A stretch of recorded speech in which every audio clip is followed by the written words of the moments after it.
गुरुर्ब्रह्मा गुरुर्विष्णु गुरुर्देवो महेश्वरः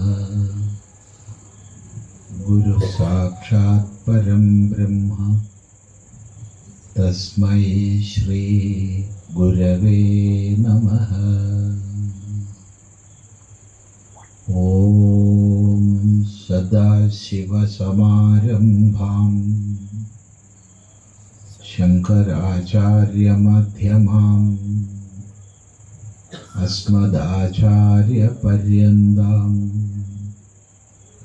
वन्दे गुरुपरम्पराम्।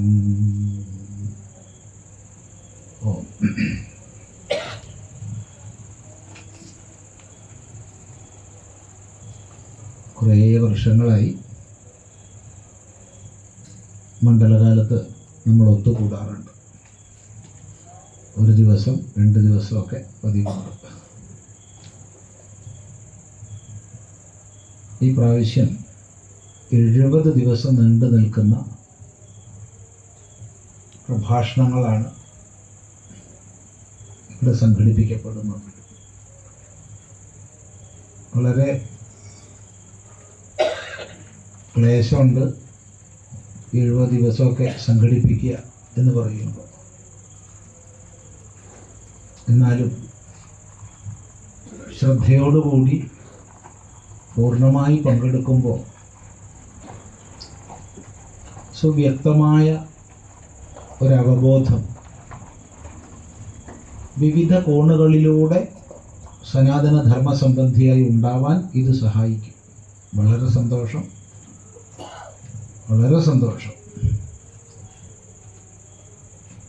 ഇന്ന് നമ്മൾ ഒത്തുകൂടുമ്പോൾ പ്രത്യേകിച്ച് വിഷയത്തെ അധികരിച്ചുള്ളതല്ല, മറിച്ച് അനേക വിഷയങ്ങളെ അധികരിച്ചാണ്. അതായത് ഇവിടെ വന്നിട്ടുള്ള ചോദ്യങ്ങൾക്ക് അറിയാവുന്ന രീതിയിൽ ഉത്തരം പറയുക. അതെല്ലാം സാധിക്കും തോന്നണില്ല, കാരണം കുറേ കാണുന്നുണ്ട്. കടലാസിൻ്റെ എണ്ണം കണ്ടപ്പോൾ സാരമില്ല, നമുക്കൊരു 1.5 മണിക്കൂർ കൊണ്ട് പറയാലോ എന്ന് വിചാരിച്ചു. പക്ഷെ ഒരു പേപ്പറിൽ തന്നെ കുറേ എണ്ണം കാണുന്നുണ്ട്. ഇതൊക്കെ പറയണമെങ്കിൽ ചിലപ്പോൾ നമുക്കൊരു 4-5 ദിവസം ഒത്തുകൂടേണ്ടി വരും. അത് അസാധ്യമാണ്. അതുകൊണ്ട് കുറച്ചെടുക്കാം, ആവുന്നത് പറയാം. ഏതെങ്കിലും പറയാതെ വിട്ടുപോയാൽ ഇത് വേറെ ആൾക്ക് കൊടുക്കുക എന്നുള്ളതേ സാധിക്കൂ. എല്ലാവർക്കും വിരോധം പാടില്ല.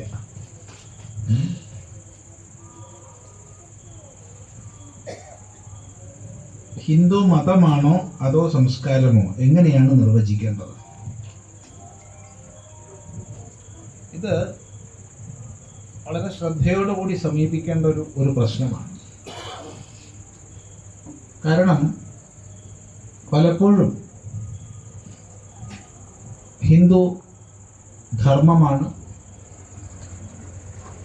ഹിന്ദു സംസ്കാരമാണ്, അതൊരു മതമല്ല എന്ന് നമ്മൾ മനസ്സിലാക്കാറുണ്ട്, പറയാറുണ്ട്. ഈ പറയുന്ന ഇപ്പം നിങ്ങളോട് സംസാരിക്കുന്ന ചിദാനന്ദ സ്വാമി അടക്കം അങ്ങനെ പറഞ്ഞു എന്ന് വരും. എപ്പോഴും അല്ല, ചില സന്ദർഭങ്ങളിൽ. കാരണം വിശ്വാസങ്ങളുടെയും ആചാരക്രമങ്ങളുടെയും ലിഖിതമോ അലിഖിതമോ ആയ ഉപദേശ വ്യവസ്ഥയുടെയും ഒരു സമാഹാരമായിട്ട് ഇംഗ്ലീഷിൽ നമ്മൾ റിലീജിയൻ എന്ന് പറയുന്നതിന് തുല്യമായി വിവിധ മതങ്ങൾ ലോകത്തിലുണ്ട്. ഒട്ടനേകം മതങ്ങൾ. മതങ്ങളിൽ തന്നെ അവാന്തര ഭാഗങ്ങളുണ്ട്. അങ്ങനെയുള്ള വിവിധങ്ങളായ മതങ്ങളുടെ മധ്യത്തിൽ അതുപോലെ ഹിന്ദുമതം എന്നാരെങ്കിലും പറഞ്ഞാൽ അത് തെറ്റാണ്. ആ അർത്ഥത്തിൽ സനാതനധർമ്മത്തെ മതം എന്ന് പറയാൻ പറ്റില്ല. ഇത് മതമല്ല എന്ന് നമ്മൾ മനസ്സിലാക്കണം. പക്ഷെ അതേ സമയത്ത് തീർത്തും മതം അല്ല എന്ന് പറയുമ്പോൾ അതിന് ചില ദോഷങ്ങളും ഉണ്ട്.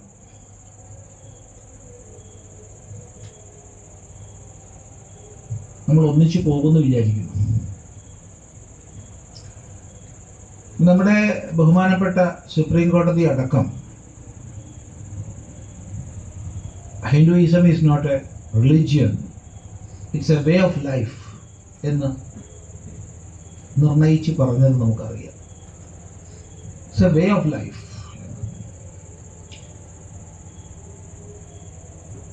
വേ ഓഫ് ലൈഫ് എന്ന് പറയുന്ന ഒരു തരത്തിൽ ശരിയാണ്. പക്ഷെ അതേ സമയത്ത് തീർത്തും റിലിജിയൻ അല്ല അല്ലെങ്കിൽ മതം അല്ല എന്ന് പറയുമ്പോൾ അതിന് ചില ദോഷങ്ങളും ഉണ്ട്. അതുകൊണ്ട് നമ്മൾ എപ്പോഴും പറയുക പരിമിതമായ അർത്ഥത്തിൽ മതമല്ല. എന്താണ് ഈ പരിമിതമായ അർത്ഥം? ഒരു പുസ്തകം മാത്രം, ഒരു പ്രവാചകൻ മാത്രം, ഒരു ദൈവം മാത്രം, ഒരു മാർഗം മാത്രം, ഒരു ലക്ഷ്യം മാത്രം എന്ന നിലയ്ക്ക് പരിമിതമായ വീക്ഷണങ്ങളിൽ പ്രവർത്തിക്കുന്ന ഒരാചാര വ്യവസ്ഥ മാത്രം ശരി, മറ്റെല്ലാം തെറ്റ് എന്ന നിലയ്ക്ക് പ്രവർത്തിക്കുന്ന മതമല്ല ഹിന്ദു. അതുകൊണ്ടാണ് പരിമിതമായ അർത്ഥത്തിൽ മതമല്ല എന്ന് പറയുന്നത്. നേരെ മറിച്ച് ഇത് മതമേ അല്ല എന്ന് പറഞ്ഞാൽ ചില ദോഷങ്ങളുണ്ട്. എന്താ ദോഷം എന്ന് ചോദിച്ചാൽ, നമ്മൾ ഇന്ന് ലോകത്തിൽ ഏത് രാജ്യത്ത് ജീവിക്കുകയാണെങ്കിലും വിശേഷിച്ച് നമ്മുടെയൊക്കെ ജീവിതക്രമത്തിൽ സാമൂഹികങ്ങളായ ബന്ധങ്ങളും വ്യവഹാരങ്ങളും മാത്രമല്ല, പല മേഖലകളിലും ഗവൺമെന്റുമായുള്ള ബന്ധങ്ങൾ പോലും മതത്തിന്റെ അടിസ്ഥാനത്തിൽ നിലകൊള്ളുന്നുണ്ട് എന്നുള്ളത് സത്യമാണ്, വസ്തുതയാണ്. അപ്പൊ നമ്മൾ മതമല്ല എന്ന് നമ്മളുടെ കുട്ടികളെ വരും തലമുറയെ പഠിപ്പിക്കുമ്പോൾ അവർക്കൊന്നിനോടും ഒരു വിധേയത്വമില്ലാതെ, യാതൊരു താദാത്മ്യവുമില്ലാതെ, ഒരു ഐഡന്റിറ്റി ഇല്ലാത്ത ഒരവസ്ഥയിലേക്ക് എത്തിച്ചേരും. അത് വലിയ ദോഷമാണ്. അതുകൊണ്ട് മതമല്ല എന്ന് ആരെങ്കിലും അടുത്ത തലമുറയോട് പറഞ്ഞ് പഠിപ്പിക്കുന്നുണ്ടെങ്കിൽ എന്താണെന്ന് പറഞ്ഞ് പഠിപ്പിക്കണം. എന്താണ് ഹിന്ദു ധർമ്മം? ധർമ്മസങ്കല്പം എന്താണ്? ധർമ്മത്തിന്റെ മഹിമ എന്താണ്? സംസ്കാരവും മതമുള്ള വ്യത്യാസം എന്താണ് എന്ന് നമ്മൾ ശരിക്കും മനസ്സിലാക്കിപ്പിക്കണം. ഇല്ലെങ്കിൽ അപകടം. അല്ലാതെ നിഷേധിച്ചാൽ അതുകൊണ്ട് നഷ്ടമേ ഉണ്ടാവുള്ളൂ.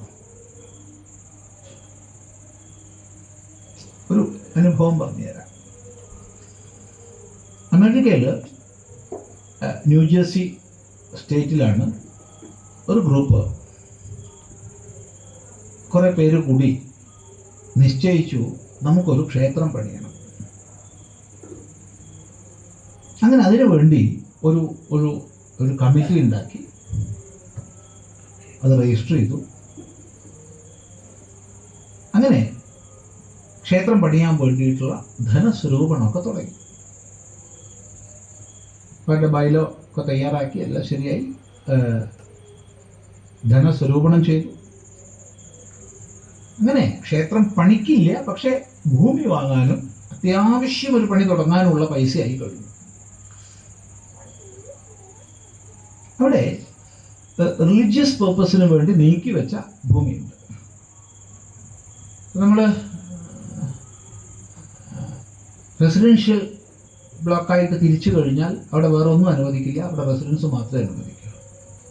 ആ റെസിഡൻഷ്യൽ ബ്ലോക്കിൽ നിന്ന് നിശ്ചിത ദൂരെയായിട്ട് റിലീജിയസ് പേർപ്പസിനാക്കിയാൽ അവിടെയാണ് ജ്യൂസിൻ്റെ ആയാലും ക്രിസ്ത്യൻസിൻ്റെ ആയാലും മുസ്ലിംസിൻ്റെ ആയാലും ഹിന്ദുക്കളായാലും ആരായാലും അവിടെ റിലീജിയസ് സ്ഥാപനങ്ങൾ അനുവദിക്കുക. അപ്പോൾ ഇവർ അപേക്ഷ കൊടുത്തു. അപ്പോൾ അപേക്ഷയിൽ ചോദ്യമുണ്ട് റിലിജിയൻ എന്ന്. ഈ മൂഢന്മാരെഴുതി we are Hindus, Hinduism is not a religion, it's a way of life, it's a culture. ഹിന്ദുധർമ്മം ഒരു മതമല്ല, അതൊരു ജീവിത മാർഗമാണ്, അതൊരു സംസ്കാരമാണ്. പിറ്റത്തെ ആഴ്ച ആപ്ലിക്കേഷൻ റിജക്ട് ചെയ്തു. ഇത് ഈ ഏരിയ നീക്കി വെച്ചത് റിലീജിയസ് പർപ്പസിനാണ്. നിങ്ങൾ റിലീജിയൻ അല്ലെങ്കിൽ നിങ്ങൾക്ക് അധികാരമില്ല ക്ഷേത്രം നിർമ്മിക്കാൻ. സ്ഥലം കിട്ടിയോ? ഇല്ല. ഇനി കിട്ടുമോ? ഇല്ല. പൈസ പിരിച്ചു. ഈ പൈസ തിരിച്ചു കൊടുക്കാൻ പറ്റുമോ? ഡൊണേഷനാണ്, തിരിച്ചു കൊടുക്കാൻ പറ്റില്ല. എന്ത് ചെയ്യും? ഈ കൂട്ടർ 10-12 പേര് നമ്മളെ സമീപിച്ചിരുന്നു. കഴിഞ്ഞ പ്രാവശ്യം പോയപ്പോൾ അല്ല, അതിന് മുമ്പത്തെ പ്രാവശ്യം ഒരിക്കൽ പോയപ്പോൾ എന്താ സമയം ചെയ്യാൻ? ഞാൻ പറഞ്ഞ് ആലോചിച്ചിട്ട് വേണ്ടേ, വിവരമില്ലാച്ച ആരോടെങ്കിലും ചോദിച്ചിട്ട് വേണ്ടേ ചെയ്യാൻ. അല്ല സ്വാമി, ഇന്ത്യൻ സുപ്രീം കോർട്ട് അടക്കം it is not a religion. Indian supreme court പറഞ്ഞു വെച്ചിട്ട് നമ്മൾ അതേപടി എടുക്കേണ്ട ആവശ്യമുണ്ട്. അവിടെ റിലിജിയൻ എടുത്ത് ഹിന്ദു തന്നെ കൊടുക്കേണ്ടിയിരുന്നു. അവർക്ക് ക്ഷേത്ര പണിയായിരുന്നു. അതുകൊണ്ട് വളരെ ശ്രദ്ധിക്കുക. താത്വികമായി നമ്മൾ മനസ്സിലാക്കുന്ന എല്ലാം വ്യാവഹാരികമായി അതേപടി അനുവർത്തിക്കാൻ പറ്റില്ല. താത്വികമായ അറിവും വ്യാവഹാരിക തലവും ഭിന്നമാണ്. അപ്പൊ വ്യാവഹാരിക തലത്തിൽ മതമല്ല എന്ന് പറഞ്ഞേക്കരുത്. എന്നാൽ ഒന്ന് ഉറപ്പിച്ചു പറയുക, ഒരു പുസ്തകം, ഒരു ലക്ഷ്യം, ഒരു പ്രവാചകൻ, ഒന്ന് മാത്രം ശരി, ബാക്കിയെല്ലാം തെറ്റ്, ആ ലക്ഷ്യത്തിലേക്ക് ഒരു വഴി മാത്രം എന്ന് കണക്കാക്കുന്ന ഒരു മതമല്ല ഹിന്ദുധർമ്മം. മറിച്ച് ഇത് വൈവിധ്യങ്ങളെ അംഗീകരിക്കുന്നു. വ്യത്യസ്തങ്ങളായ മാർഗങ്ങളിലൂടെ ഒരേ ലക്ഷ്യത്തെ പ്രാപിക്കാമെന്ന് ഞങ്ങൾ മനസ്സിലാക്കുന്നു. എല്ലാ ചിന്താധാരകളെയും ഞങ്ങൾ ബഹുമാനിക്കുന്നു. ഇനി ഒരാൾ ഈശ്വരനില്ല എന്നാണോ പറയണത്, അയാളെയും ഞങ്ങൾ സ്നേഹിക്കുന്നു. ഈശ്വര തത്വത്തെ സുസൂക്ഷ്മം അപഗ്രഥിച്ച ബാദരായണനെ ഞങ്ങൾ മഹർഷി എന്ന് വിളിക്കുമെങ്കിൽ ഈശ്വരനെ നിഷേധിച്ച ചാർവാകനെയും ഞങ്ങൾ മഹർഷി എന്ന് വിളിക്കും. അതാണ് ഹിന്ദുധർമ്മത്തിന്റെ കാഴ്ചപ്പാട് എന്ന് ബോധിക്കുക, ബോധിപ്പിക്കുക. അത് ശ്രദ്ധിക്കുക. ഹിന്ദുക്കളുടെ ഐക്യത്തിന് സനാതനധർമ്മം എങ്ങനെയാണ് പ്രവർത്തിക്കുന്നത്? ഒട്ടും ചോദ്യം മനസ്സിലായില്ല. ഈ കൂട്ടത്തിൽ ആർക്കും മനസ്സിലാവും തോന്നുന്നില്ല ഈ ചോദ്യം. കാരണം ഹിന്ദുക്കളുടെ ഐക്യത്തിന് സനാതനധർമ്മം എന്താ വ്യത്യാസം?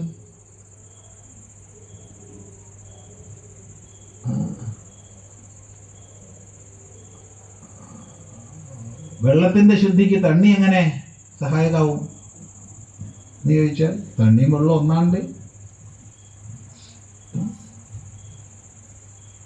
നീര് ശുദ്ധീകരിക്കാൻ വെള്ളം കൊണ്ട് എന്ത് കാര്യം എന്ന് ചോദിച്ചാൽ, നീരും വെള്ളവും ഒന്നല്ലേ? ഒന്നൊരു ഭാഷ, വേറൊരു ഭാഷ. ഇപ്പൊ സനാതനധർമ്മം എന്ന് നമ്മൾ നമ്മുടെ ശാസ്ത്രങ്ങളിൽ പറയുന്ന പദം കൊണ്ട് എന്താണോ അർത്ഥമാക്കുന്നത് അതാണ് പ്രയോഗം കൊണ്ട് നമ്മുടേതായി തീർന്ന ഹിന്ദു ശബ്ദം. വളരെ ശ്രദ്ധിക്കണം. ശാസ്ത്രങ്ങളിൽ സനാതനധർമ്മം എന്ന് പ്രതിപാദിക്കപ്പെട്ടത് എന്തിനെയോ അതാണ് പ്രയോഗം കൊണ്ട് നമ്മുടേതായി തീർന്ന ഹിന്ദു ധർമ്മം. കാരണം ഹിന്ദു എന്ന ശബ്ദം നമ്മുടെ ശാസ്ത്രങ്ങളിലില്ല. അത് പിൽക്കാലത്ത് പ്രയോഗിക്കപ്പെട്ട് പറഞ്ഞ് രൂഢമായി തീർന്ന ഒരു ശബ്ദമാണ്. അത് ഹിമാലയം മുതൽ ഇന്ദു സമുദ്രം വരെയുള്ള ഭൂപ്രദേശത്ത് വസിക്കുന്നവരെ സംബന്ധിക്കുന്ന പദമാണെന്നാണ് ഒരു വ്യാഖ്യാനം. അതല്ല, സിന്ധു നദീ തീരവും അതുമായി ബന്ധപ്പെട്ട ജനവിഭാഗങ്ങളെയും പുറമേ നിന്ന് വന്നവർ വിളിച്ച പേരാണെന്നാണ് വേറെ വ്യാഖ്യാനം. രണ്ടായാലും കൊള്ളാം, അത് പിൽക്കാലത്തുണ്ടായ ഒരു ശബ്ദമാണ്. പക്ഷേ നൂറ്റാണ്ടുകൾ പ്രയോഗിച്ച് രൂഢമായി അത് നമ്മുടേതായി തീർന്ന ശബ്ദമാണ്. അതുകൊണ്ട് ഇന്നത്തെ ഒരു സാഹചര്യത്തിൽ ഹിന്ദു എന്ന് പറഞ്ഞാൽ ലക്ഷ്യമാക്കപ്പെടുന്നത് സനാതനധർമ്മത്തെ തന്നെയാണ്. അതാണ് മനസ്സിലാക്കാനുള്ളത്. യാത്ര തുടങ്ങുന്നതിന് നല്ല ദിവസം നോക്കണോ? ബ്രാക്കറ്റിൽ ചൊവ്വ, വെള്ളി. യാത്ര തുടങ്ങുന്നതിന് നല്ല ദിവസം എവിടേക്കാണ്, എന്തിനാണ് പോണത്? അപ്പൊ ദൂരത്തേക്കാണെന്ന് അവിടെ എത്തിപ്പെടാൻ എത്ര ദിവസം വരുന്ന കാൽക്കുലേറ്റ് ചെയ്തിട്ടാണ് യാത്ര തുടങ്ങേണ്ടത്, അല്ലേ? അങ്ങനെയല്ലേ? ഇവിടുന്ന് 3 ദിവസം കൊണ്ട് യാത്ര ചെയ്ത് എത്തേണ്ട സ്ഥലത്തേക്ക് എപ്പോൾ തുടങ്ങണം? 3 ദിവസം മുമ്പ് തുടങ്ങിയാൽ മതി. അവിടെ ഒരാഴ്ച മുമ്പ് തുടങ്ങേണ്ട ആവശ്യമില്ല. ആശുപത്രിക്ക് പോകണം, ഏതാ നല്ല ദിവസം? എപ്പോഴാണോ വയ്യാത്തത് അപ്പോഴാണ് പോകേണ്ടത്. കല്യാണത്തിന് പോകണം, എപ്പോഴാണ് നല്ലത്? എന്നാണോ കല്യാണം അതിനനുസരിച്ച്. പ്രഭാഷണത്തിന് പോകണം. എപ്പോഴാണ് പുറപ്പെടേണ്ടത്? പ്രഭാഷണ സ്ഥലത്ത് എത്തുന്നതിന് എത്ര സമയം വേണോ വീട്ടിൽ നിന്ന് ഇറങ്ങാൻ അതിനനുസരിച്ച്. അല്ലാണ്ടെന്താ മറ്റെന്ത് വെള്ളി എന്ത് ചൊവ്വ? എനിക്ക് മനസ്സിലായില്ല. എന്നാൽ ബാക്കി ദിവസങ്ങളിലൊന്നും സർവീസ് വേണ്ടല്ലോ വാഹനങ്ങളുടെ. യാത്ര തുടങ്ങാൻ നല്ല ദിവസം ആരോഗ്യമുള്ള ദിവസം. അനാരോഗ്യമുള്ളപ്പോൾ വിശ്രമിക്കണം. വയ്യാത്തപ്പോൾ വിശ്രമിക്കുക, വഹിക്കുമ്പോൾ യാത്ര ചെയ്താൽ മതി. വയ്യാത്തപ്പോൾ ആശുപത്രിയിലേക്ക് യാത്ര ചെയ്യുക, അല്ലാണ്ടുള്ളിടത്തേക്ക് വേണ്ട. അല്ലാണ്ട് എന്ത് പള്ളിയും ചെയ്തോ എനിക്കറിയില്ല. അറിയാത്ത വിഷയം, അറിയാത്തത് പറയാൻ വയ്യ. അത് അങ്ങനെ ഉണ്ട്. വൈദ്യരെ കാണാൻ നല്ല ദിവസം ഏതാ? രോഗലക്ഷണങ്ങളുള്ള ദിവസം. രോഗം ഉള്ളിലുണ്ടാവും, പക്ഷെ വൈദ്യർക്ക് പരിശോധിച്ച് നിർണ്ണയിക്കാന്നുള്ളത് രോഗലക്ഷണമുള്ള ദിവസമാണ്. അല്ലാണ്ട് എന്ത് ദിവസം? എന്തൊക്കെ പൊട്ടത്തരാണോ ഇങ്ങനെ അവർ നിമിത്തവും ദിവസവും ഒക്കെ നോക്കി ജീവിച്ചാൽ എവിടെ എത്തും നമ്മൾ?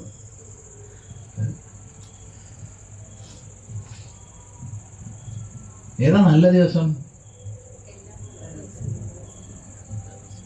ചോദ്യം, ഏതാണ് നല്ല ദിവസം? നിങ്ങളുടെ അഭിപ്രായം എന്താ? ഞാൻ പറയാം. ചിദാനന്ദപുരി സ്വാമിയുടെ അഭിപ്രായമല്ല, ഭഗവാൻ ഉപദേശിക്കുന്ന ഒരു ഭാഗം പറയാം. ഭഗവത് ഉപദേശത്തിൽ, ഭഗവത്ഗീതയിൽ 10ാമത്തെ അധ്യായം വിഭൂതി യോഗം. അപ്പൊ വിഭൂതി യോഗത്തിൽ മൊബൈൽ ഫോണിൽ നിന്ന് ബോധം കെടുത്തി വെച്ചാൽ നല്ലതാ.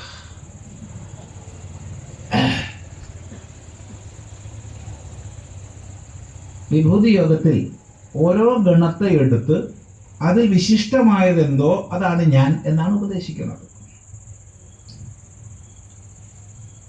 അപ്പോൾ ഓരോരോ ഗണം എടുക്കുന്നു. മനുഷ്യന്മാരുടെ ഗണം എടുത്തു. മനുഷ്യന്മാരുടെ കൂട്ടത്തിൽ ഞാൻ രാജാവാണ്. അല്ലെങ്കിൽ മൃഗങ്ങളുടെ കൂട്ടം എടുത്താൽ മൃഗങ്ങളിൽ ഞാൻ മൃഗരാജാവാണ്. മരങ്ങളുടെ കൂട്ടം എടുത്തു, മരങ്ങളിൽ ഞാൻ അരയാലാണ്. അങ്ങനെ ഓരോരോ ഗണത്തിലും ജലാശയങ്ങളുടെ കൂട്ടത്തിൽ ഞാൻ സമുദ്രമാണ്. നദികളുടെ കൂട്ടത്തിൽ ഞാൻ ഗംഗാനദിയാണ്. അങ്ങനെ ഓരോരോ ഗണത്തിലും ശ്രേഷ്ഠമായത് എന്ത്, അത് ഞാൻ എന്ന് ഉപദേശിക്കുകയാണ്. ആ കൂട്ടത്തിൽ പറയുകയാണ് ഭഗവാൻ, മാസാനാം മാർഗശീർഷോഹം.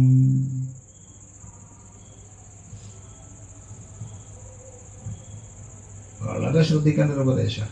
മാസങ്ങളുടെ കൂട്ടത്തിൽ ഞാൻ മാർഗശീർഷമാണ്. മാസങ്ങളുടെ കൂട്ടത്തിൽ ഞാൻ മാർഗശീർഷമാണ്. എന്താ ഉപദേശത്തിന്റെ താല്പര്യം? ഭഗവത്ഗീത ഏത് മാസമാണ് ഉപദേശിക്കപ്പെട്ടത്? മാർഗശീർഷത്തിൽ. മാർഗശീർഷത്തിലെ ശുക്ലപക്ഷ ഏകാദശിക്കാണ് ഭഗവത്ഗീത ഉപദേശിക്കപ്പെട്ടത്. കഴിഞ്ഞ ആഴ്ച കഴിഞ്ഞു. കണ്ണൂർ ഏകാദശി അല്ലേ? കണ്ണൂരില്ലേ? കണ്ണൂർ ഏകാദശിയാണ്. കണ്ണൂർ ഏകാദശി അല്ലെന്ന്? കോഴിക്കോടും അതെ. ഗുരുവായൂരൊന്നുമല്ല. അതിനോട് എനിക്ക് യോജിപ്പില്ല. നമ്മൾ അഭിപ്രായ വ്യത്യാസം ഉണ്ടാവണം ചില വിഷയങ്ങളപ്പോൾ ഒക്കെ. അതിരിക്കട്ടെ, ഏതായാലും കൊള്ളാം. അപ്പോൾ മാർഗശീർഷത്തിലെ ശുക്ലപക്ഷ ഏകാദശിക്കാണ് ഭഗവാൻ ഗീത ഉപദേശിച്ചത്. അപ്പോൾ മാസങ്ങളുടെ കൂട്ടത്തിൽ ഏറ്റവും ശ്രേഷ്ഠമായ മാസം ഏത് മാസമാണ്? ഈ മാസം. അങ്ങനെ പറയുന്നത് ഈ മാസം. ഭഗവാൻ ഗീത ഉപദേശിച്ച മാസം ഈ മാസം. വ്യക്തമാണല്ലോ. അപ്പൊ ഏറ്റവും നല്ല ആഴ്ച ഏതാണ്? ഈ ആഴ്ച. ഏറ്റവും നല്ല ദിവസം ഏതാണ്? ഇന്ന്. ഈ കാഴ്ചപ്പാട് നമുക്ക് വേണം. ജീവിത വിജയത്തിന് ഇതിൽ പരം മറ്റൊന്നില്ല. ഇംഗ്ലീഷിൽ പറയാറുണ്ട്, ദി ബെസ്റ്റ് ഡേ ടുഡേ. ഇന്നാണ് ഏറ്റവും നല്ല ദിവസം. എന്നും. ഇന്ന് നാളെ പോയിട്ട് യെസ്റ്റർഡേ എന്ന് പറയുന്നത്. നാളെയും ടുഡേ, മറ്റന്നാളോ മറ്റന്നാളും ടുഡേ. ശ്രദ്ധിക്കുക. അപ്പോൾ നമ്മുടെ വിഭവങ്ങളെ, നമുക്ക് സിദ്ധമായ വിഭവങ്ങൾ രണ്ടാണ്. ഒന്ന് ദേശം, രണ്ട് കാലം.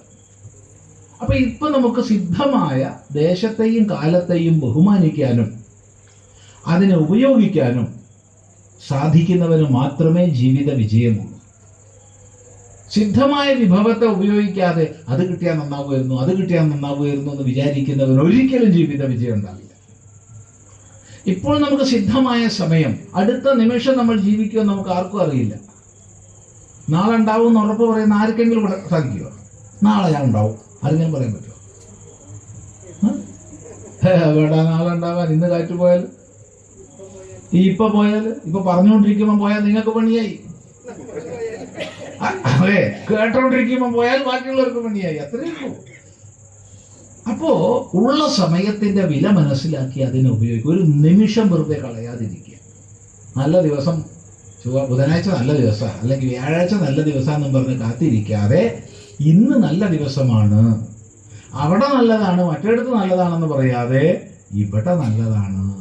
ഇപ്പൊ ലോകത്തിലെ ഏറ്റവും നല്ല സ്ഥലം ഏതാ? ഇത് ചാമുണ്ടിക്കോട്ട.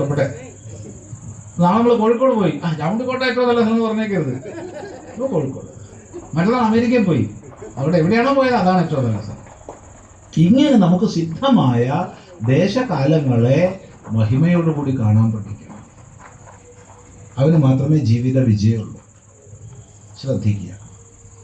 പിണ്ടതർപ്പണത്തിന് ശേഷം കാക്കയ്ക്ക് കൊടുക്കണമെന്ന് പറയുന്നത് എന്തുകൊണ്ട് അറിയില്ല. പറയണത് നാവുകൊണ്ടാണ്, അത് എന്തുകൊണ്ടാണെന്ന് എനിക്കറിയില്ല. അറിയാത്തതുകൊണ്ടാ. കാരണം പിണ്ടങ്ങളിൽ ഞാൻ കണ്ടിട്ടുള്ളത് ഏറ്റവും അധികം മത്സ്യത്തിന് കൊടുക്കുന്നതാ. കണ്ടത് നദിയിൽ നിക്ഷേപിക്കുന്നതാണ് കണ്ടത്. ക്രിയകൾ ചെയ്ത ശേഷം പിതൃക്കൾക്ക് ഞാൻ ഊട്ടി എന്ന സങ്കല്പത്തോടു കൂടി നദിയിൽ കൊണ്ടുപോയി, അത് ഗോദാവരി ആയാലും ഗംഗയായാലും യമുനയായാലും ക്ഷിപ്രയായാലും ഏത് നദിയായാലും, ഏതെങ്കിലും കേരളത്തിലാണെച്ചാൽ ഭാരതപ്പുഴയായാലും തിരുനെല്ലി പാപനാശിനി ആയാലും ഏറ്റവും അധികം അവിടെ കാക്ക വന്ന് ഊളിയിട്ട് പുഴയ്ക്ക് ഉള്ളിൽ പോയി കഴിക്കണമെന്ന് ഞാൻ വിചാരിക്കുന്നില്ല. ഉണ്ടോ?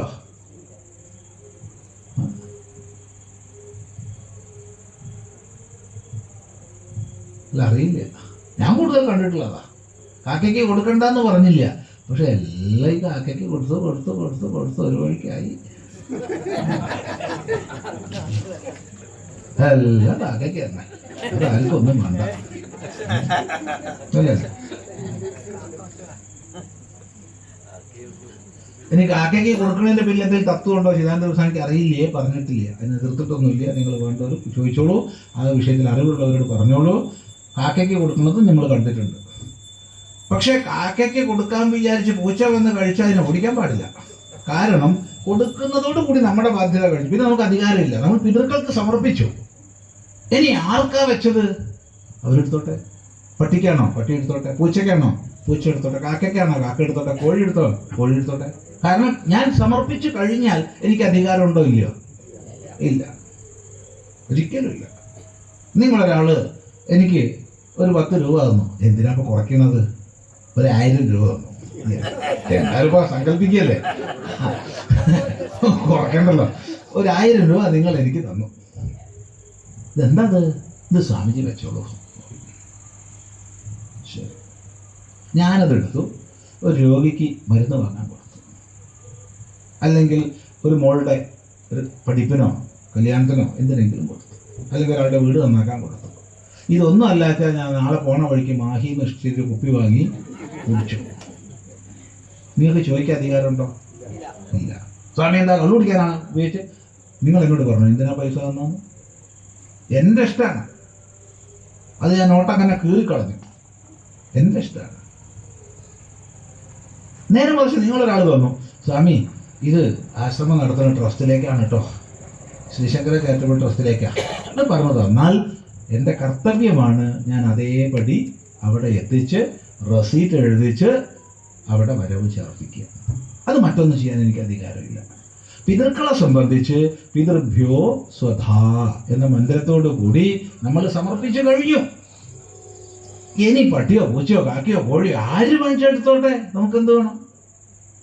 എന്നിട്ട് ചില നാട്ടിലുണ്ട് കാക്കയെ കഴിക്കാൻ പാടുള്ളൂ എന്ന് പറഞ്ഞ് ഇപ്പുറത്ത് കല്ലും കൊണ്ട് നിൽക്കും. എന്നിട്ട് പാവം പിടിച്ചൊരു പൂച്ചയോ മറ്റോ വന്ന കല്ലെടുത്ത് അതിനെ എറിഞ്ഞ്. എന്ത് മഹാപാപാണ്! ഓ, അതുകൊണ്ട് സമർപ്പിക്കുന്നതോടുകൂടി എൻ്റെ അധികാരം കഴിഞ്ഞു എന്ന് മനസ്സിലാക്കാം. പിന്നെ എനിക്ക് അധികാരമില്ല. പിന്നെ അധികാരം വെച്ചോണ്ടിരിക്കുകയാണെങ്കിൽ ഞാൻ സമർപ്പിച്ചിട്ട് ഇല്ല. വ്യക്തമാണല്ലോ. എങ്കിലും ലോകത്തിൽ മുഴുവൻ ഏറ്റവും അധികം പിണ്ഡം സമർപ്പിക്കപ്പെടുന്നത് ഞാൻ കണ്ടിട്ടുള്ളിടത്തോളം നദിയിലും സമുദ്രത്തിലുമാണ്. അതിൻ്റെ ഉള്ളിൽ കാക്ക പതിവില്ല, മത്സ്യങ്ങളാണ് പതിവ്. സന്ധ്യയ്ക്ക് ശേഷം വീട്ടിൽ വരുന്നതും പോകുന്നതും എന്തെങ്കിലും കൊടുക്കുന്നതും കുറ്റമാണോ? ഇന്നത്തെ ഒരു ജീവിത സാഹചര്യത്തിൽ നമ്മൾ പ്രത്യേകിച്ച് സമയം അങ്ങനെ നോക്കാതെ തന്നെ പോവാറും വരാറൊക്കെ ഉണ്ട്. പഴയൊരു ജീവിത വീക്ഷണത്തിൽ സന്ധ്യ കഴിഞ്ഞാൽ അതിഥികൾ ഒരു വീട്ടിലും പോവാറ് പതിവില്ല, പഴയ ക്രമത്തിൽ. അതുകൊണ്ടാണ് രാവിലെ പ്രഭാത സന്ധ്യയ്ക്ക് വിളക്ക് വയ്ക്കുന്ന സമയത്ത് ഉമ്മറത്ത് ഒരു കിണ്ടിയിൽ വെള്ളം വയ്ക്കും. സന്ധ്യയ്ക്ക് വിളക്ക് വെക്കുന്നതിന് മുമ്പ് ആ കിണ്ടി കഴുകി കമഴ്ത്തി വെക്കും. പിറ്റേന്നും ഇത് തന്നെ പണി. എന്തിനത്? എപ്പോഴാണ് അതിഥി വരിക എന്നറിയില്ല. അപ്പം വെള്ളം എടുക്കാൻ ഓടാൻ പറ്റില്ല, തയ്യാറ് വേണം സ്വീകരിക്കാൻ. സന്ധ്യ കഴിഞ്ഞ അതിഥി വരരുത്. അതാണ് പഴയ ഒരു ക്രമം. പക്ഷെ ഇന്നത്തെ ജീവിതക്രമവും സാഹചര്യമൊക്കെ മാറുമ്പോൾ നമുക്കിതിലൊക്കെ കുറച്ച് മാറ്റങ്ങൾ വരുത്തിയേ മതിയാവും, ഇല്ലേ? അതെ, ജോലിക്ക് പോകുന്നുണ്ട്. അപ്പം അങ്ങനെയൊക്കെ ആകുമ്പം വിഷമാണ്. മറ്റത് വീട്ടിൽ ആരെങ്കിലും ഉണ്ടാവും. പകൽ ഒരാൾ ജോലിക്ക് പോയാൽ വേറൊരാളുണ്ടാവും. ഇപ്പം അതില്ല. മിക്കവാറും വലിയ വലിയ വീടായിരിക്കും, പക്ഷേ ഒരു മനുഷ്യനും ഉണ്ടാവില്ല പകൽ. ഓരോരുത്തർ ഓരോ വഴിക്ക് പോയി. അപ്പോൾ നമ്മൾ ചിലപ്പോൾ സന്ധ്യയ്ക്ക് ശേഷം പോകേണ്ടി വരും. പക്ഷേ സന്ധ്യയ്ക്ക് ശേഷമൊക്കെ പോകുമ്പോൾ അവരുടെ ഒരു പ്രൈവസി നോക്കിയിട്ട് അവരെ ഉപദ്രവിക്കാത്ത രീതിയിൽ പോകണം എന്നുള്ളത് പറയാം. പ്രത്യേകിച്ച് ഇപ്പോൾ ഈ തെരഞ്ഞെടുപ്പിൻ്റെ ഒക്കെ സമയത്ത് പകല് രാത്രി ഒന്നും നോക്കാൻ പറ്റില്ല, എപ്പോഴും പോകേണ്ടി വരും, ഇല്ലേ? വേണ്ട, എപ്പോഴും കൊണ്ട് ഇന്നലെ ആൾക്കാരെ കാണാൻ പറ്റുള്ളൂ. അതിൽ വിശേഷിച്ച് താത്വികമായിട്ടൊന്നും പറയാനില്ല. എന്തെങ്കിലും കൊടുക്കുന്നത് കുറ്റമാണോ? വീട്ടിൽ ആരെപ്പോ വന്നാലും കൊടുക്കണം. അനുപേക്ഷണീയ സർവാസു അവസ്ഥാസു അതിഥി ഇതി വിധീയതേ എന്ന് ഭഗവാൻ ഭാഷ്യകാരൻ ശങ്കരാചാര്യ സ്വാമികൾ എഴുതിയിട്ടുണ്ട്. ഏതവസ്ഥയിലും അതിഥി വന്നാൽ സേവിച്ചോളണം. വരണോ വരണ്ടെന്ന് അയാളാ ചിന്തിക്കണ്ടേ.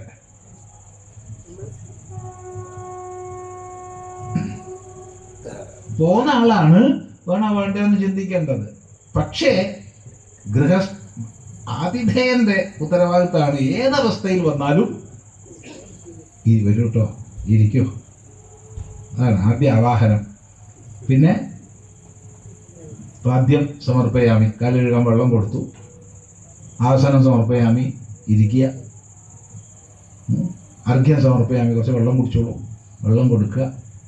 നൈവേദ്യം സമർപ്പയാമി, എന്താണെന്ന് വെച്ചാൽ അത് കൊടുക്കുക. ദേവപൂജയ്ക്കുള്ളതൊക്കെ അത് കഴിഞ്ഞിട്ടുള്ളതൊന്നും വേണ്ടാട്ടോ. അത് കഴിഞ്ഞിട്ടുള്ള ദേവപൂജയ്ക്ക് മതി. താമ്പൂലം സമർപ്പയാമെന്ന് നോക്കിക്കോളൂ, അല്ലെങ്കിൽ ധൂപം സമർപ്പയാമി, ഒരു പുക വലിച്ചോളൂ, അതൊന്നും വേണ്ട. അതൊക്കെ ദേവപൂജയ്ക്ക് മതി, അതിഥിക്ക് വേണ്ട. അത് കഴിഞ്ഞാൽ വിസർജനം. ഈ വഴിക്ക് പോകുമ്പോൾ വരൂ കേട്ടോ, സന്തോഷമായി നിങ്ങൾ വന്നത്. ആ ഒരു ഭാവം, ആ ഒരു സ്നേഹം അത് എപ്പോഴാച്ചാലും വേണം. പിന്നെ പോണ ആളാണ് ആലോചിക്കേണ്ടത്, സന്ധ്യയായിട്ട് പോണോ വേണ്ടെന്നാണ്.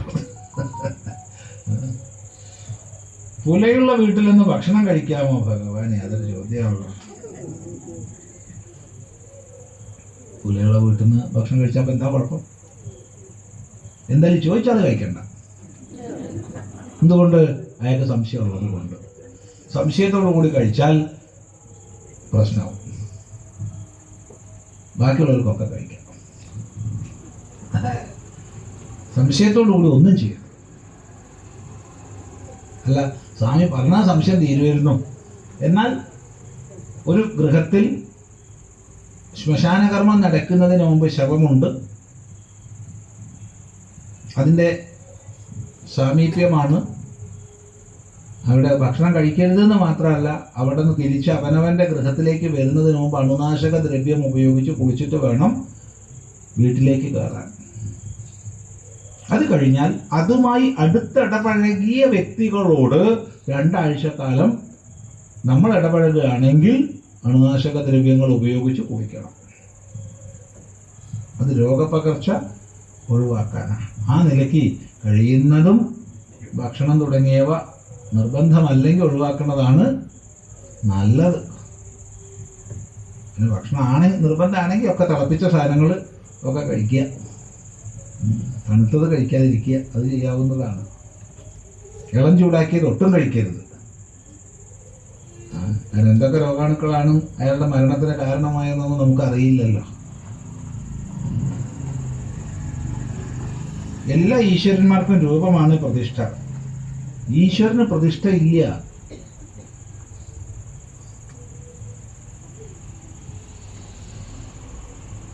എല്ലാ ഈശ്വരന്മാർക്കും രൂപമാണ് പ്രതിഷ്ഠ. ഈശ്വരന്മാർക്ക് പ്രതിഷ്ഠ ഇല്ല. എന്റെ സ്വാമി, അപ്പൊ ക്ഷേത്രങ്ങളിലൊക്കെ ഒക്കെ ദേവതകളാണ്, എല്ലാം ദേവതകളാണ്, ഈശ്വരനല്ല. ഈശ്വരന് ഇന്ന് തസ്യ പ്രതിമ അസ്തി, ഈശ്വരന് പ്രതിമ ഇല്ല. അശബ്ദം അസ്പർശം അരൂപമവ്യയം, ശബ്ദമില്ല, സ്പർശമില്ല, രൂപമില്ല. രൂപമില്ലാത്തതിന് എങ്ങനെയാ രൂപം ഉണ്ടാവുക? ഈശ്വരന് രൂപമില്ല. ദേവതകളാണ്. സത്വ രജ സ്തമോ ഗുണയുക്തങ്ങളായ വ്യത്യസ്ത ദേവതാ ഭാവങ്ങളെ നമ്മൾ പൂജിക്കുന്നു. അങ്ങനെ കോടിക്കണക്കിന് ദേവതകളുണ്ട്. അങ്ങനെയുള്ള കോടിക്കണക്കിന് ദേവതകൾക്കാണ് നമ്മൾ സാകാരമായ സാവയവമായ പ്രതിമകളെ വെച്ച് പൂജിക്കുന്നത്. എന്തുകൊണ്ട് ശിവലിംഗ പ്രതിഷ്ഠ? ഇവിടെ പ്രത്യേകമായിട്ട് മിക്ക ദേവതകൾക്കും, വിശേഷിച്ച് ഭഗവതിയുടെ വ്യത്യസ്ത ഭാവങ്ങൾ, ഭദ്രകാളി എന്ന് മാത്രം പറഞ്ഞിട്ടില്ല, ത്രിപുരസുന്ദരി എന്ന് മാത്രം പറഞ്ഞിട്ടില്ല, ഭഗവതിയുടെ വ്യത്യസ്ത ഭാവങ്ങൾ. അതുപോലെ ചില ശൈവ ദേവതകൾ ഏറെയും കണ്ണാടി പ്രതിഷ്ഠയാണ്. ഏറെയും കല്ലുകൊണ്ടുണ്ടാക്കിയ കണ്ണാടി, അല്ലെങ്കിൽ ലോഹങ്ങളെ കൊണ്ടുണ്ടാക്കിയ കണ്ണാടി, അതുപോലെ മരം കൊണ്ടുണ്ടാക്കിയ കണ്ണാടി ഒക്കെ പതിവുണ്ട്. അതാണ് കൂടുതലും കാണുന്നത് ക്ഷേത്രങ്ങളിൽ. ഭഗവതി ക്ഷേത്രങ്ങളിൽ ഏറ്റവും അധികം കണ്ടിട്ടുള്ളതാണ്. ചില ക്ഷേത്രങ്ങളിൽ മാത്രമാണ് ഭഗവതിയുടെ സാകാര സാവയവ രൂപമുള്ളത്. നിങ്ങളൊന്ന് പ്രധാനപ്പെട്ട ക്ഷേത്രങ്ങളുടെ മനസ്സിലൂടെ കടന്നു പോയിക്കോളൂ. അത് ഇങ്ങനെ ആകൃതിയിലുള്ള ശിലയായിരിക്കും.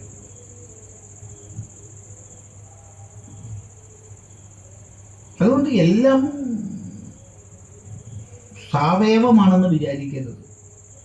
അല്ലാത്ത ഇനി ശിവലിംഗ പ്രതിഷ്ഠയെ സംബന്ധിച്ച് പറയുകയാണെങ്കിൽ അത് സാവയവമായ സാകാരമായ ഉപാധിക്കും അഥവാ ഉപാസനയ്ക്കും നിർഗുണ നിരാകാരമായ തത്വാനുസന്ധാനത്തിനും ഇടയ്ക്കുള്ളൊരു ഘട്ടമാണ്.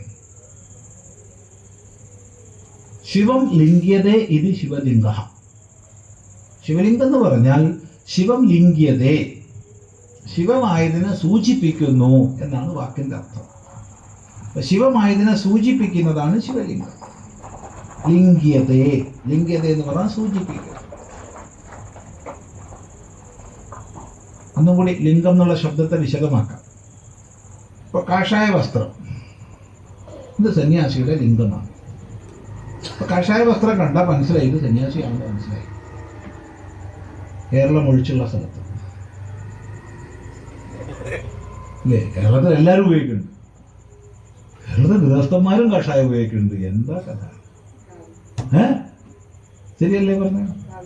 ബാക്കി എല്ലാ സ്ഥലത്തും സന്യാസി മാത്രമേ ഉപയോഗിക്കുള്ളൂ, വേറെ ആരും കഷായം ഉപയോഗിക്കില്ല. കേരളത്തിൽ ഉപയോഗിക്കും.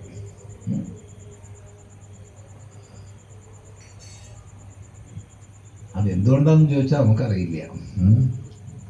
മറ്റെല്ലാവരും സന്യാസി. അപ്പൊ സന്യാസിയുടെ ലിംഗമാണ് കഷായം. അല്ലെങ്കിൽ രണ്ടാമത്തെ കാലിന്റെ വിരലിൽ ഒരു സ്ത്രീ മോതിരം ഇട്ടിട്ടുണ്ട് വെച്ചോളൂ. കാലിന്റെ 2ാം വിരലിൽ മോതിരം ഇട്ടിട്ടുണ്ട്. അതെന്തിന്റെ ലിംഗമാണ്? അവൾ വിവാഹിതയാണ് എന്നുള്ളതിന്റെ ലിംഗമാണ്. ഉദാഹരണത്തിന്. അപ്പോ ബാഹ്യമായ സൂചനയ്ക്കാണ് ലിംഗം എന്ന് പറയുക. ശിവം ലിംഗ്യത, ഇത് ശിവലിംഗം. എന്താ അത്? നിരാകാരമാണ്, ആദ്യന്തരഹിതമാണ്, അവയവരഹിതമാണ്. ഇതാണ്. എന്താ ശിവലിംഗത്തിന്റെ ആകൃതി? പറയൂ. ചതുരാണോ? അല്ല. ഗോളമാണോ? അല്ല. പിന്നെന്താ? എന്താന്ന് പറയാൻ വയ്യ. നമ്മൾ പുറമെ കാണുന്നത് ഇങ്ങനെയാണ്, ഇങ്ങനെയല്ല. പീഠത്തിനുള്ളിൽ ഇറക്കി വെച്ചതാണെങ്കിൽ ആദ്യന്തരഹിതമായിരിക്കുന്ന ആകൃതിയാണ്. അവയവങ്ങളില്ല, ആദിയില്ല, അന്തമില്ല. അതാണ് ശിവതത്വം എന്ന് സൂചിപ്പിക്കുക.